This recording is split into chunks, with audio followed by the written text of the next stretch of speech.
Okay, so this is section 3 of chapter 4, and the topic here is the ethical treatment of non-human subjects in research.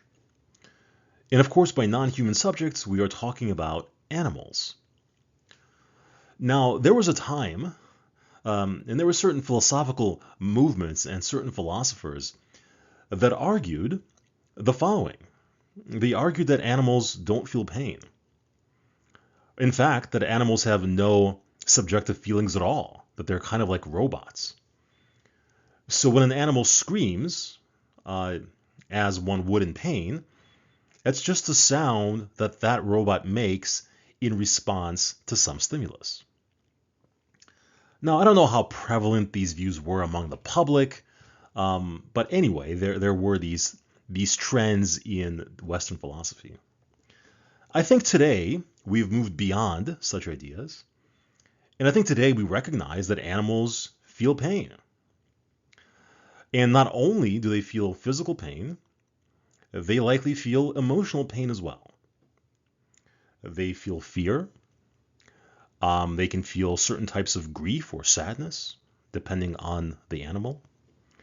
I mean, in fact, scientists have animal models of depression, which assumes that an animal is capable of experiencing something akin to human depression. So, given the fact that animals can feel pain, given the fact that animals can suffer in many different ways, the topic of animal research in psychology and in the sciences more broadly is a very important topic, especially from an ethical standpoint. Here on the right is my dog, Saber, who passed away some years ago.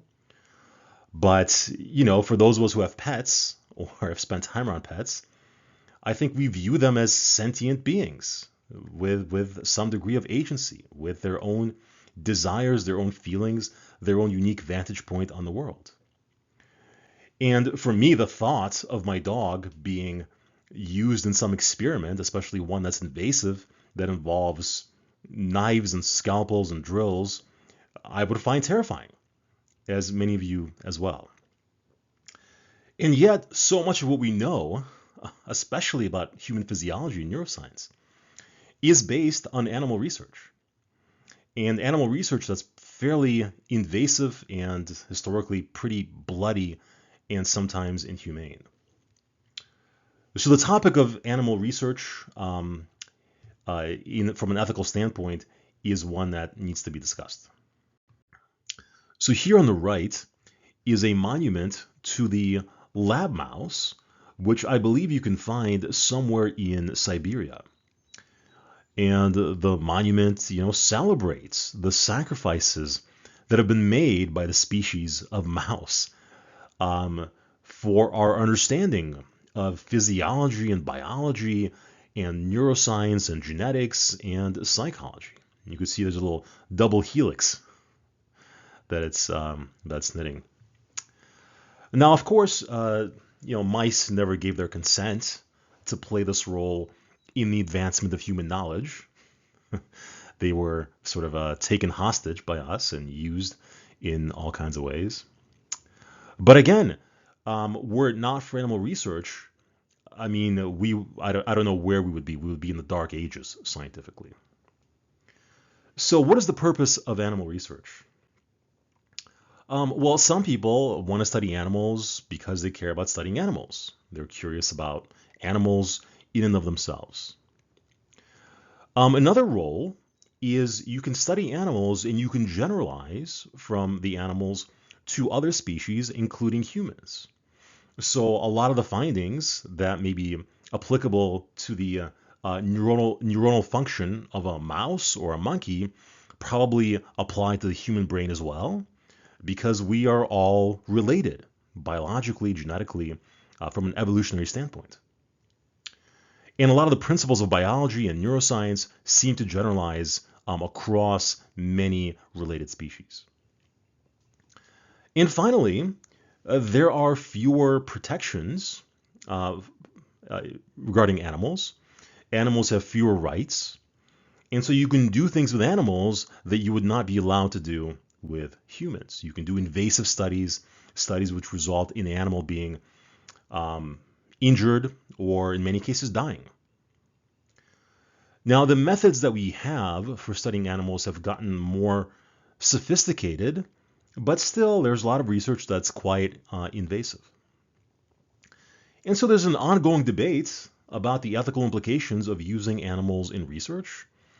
And on one end of that debate, people will say we have to use animals, otherwise science comes to a grinding halt.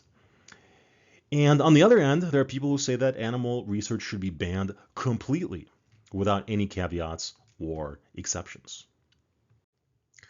Now, over the past 50, 60 years or so, a number of organizations have arisen and legislature has been passed, all in the name of protecting animals, providing animals with some rights and some protections when they serve as subjects in research studies. So we won't go through all of these, but here you have resources in case you want to look further into these issues. So here we have the APA's guidelines for the use and treatment of non-human subjects in research. So let's just go through these. Okay. First one, psychologists trained in research methods and experienced in the care of laboratory animals closely supervise all procedures involving animals and are responsible for ensuring appropriate consideration of their comfort, health, and humane treatment. So qualified, trained people caring for the animals appropriately.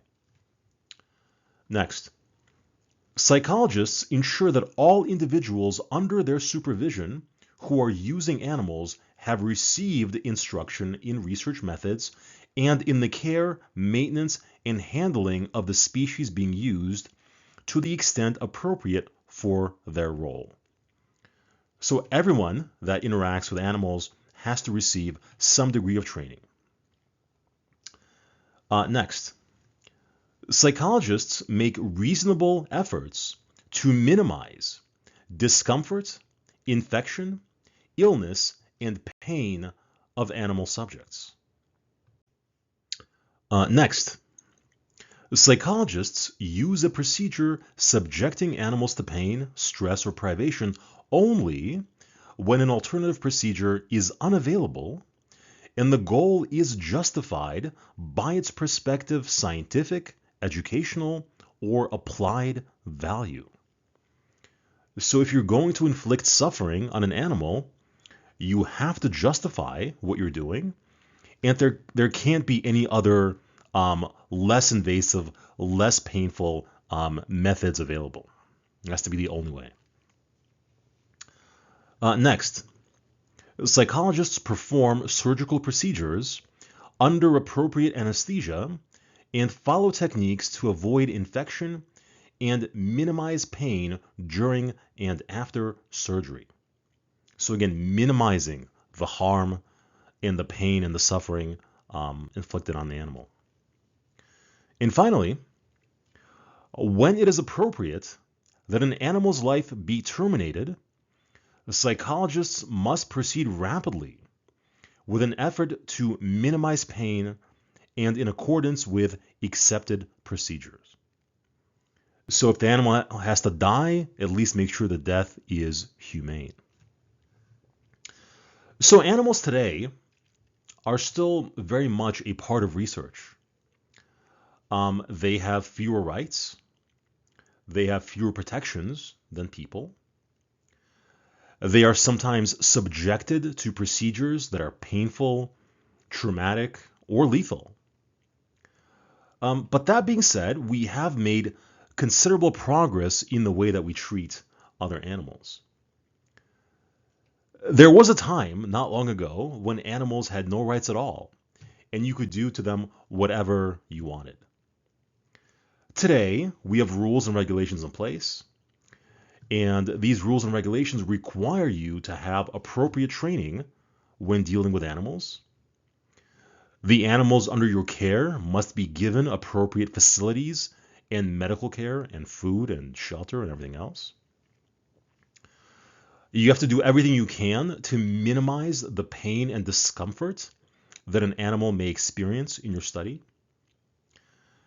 And if an animal is to undergo pain, discomfort, or death in the name of science, you have to justify that suffering. So, yes, animals still are used in research. Yes, they still sometimes suffer, but we have made progress in the way that animals are treated.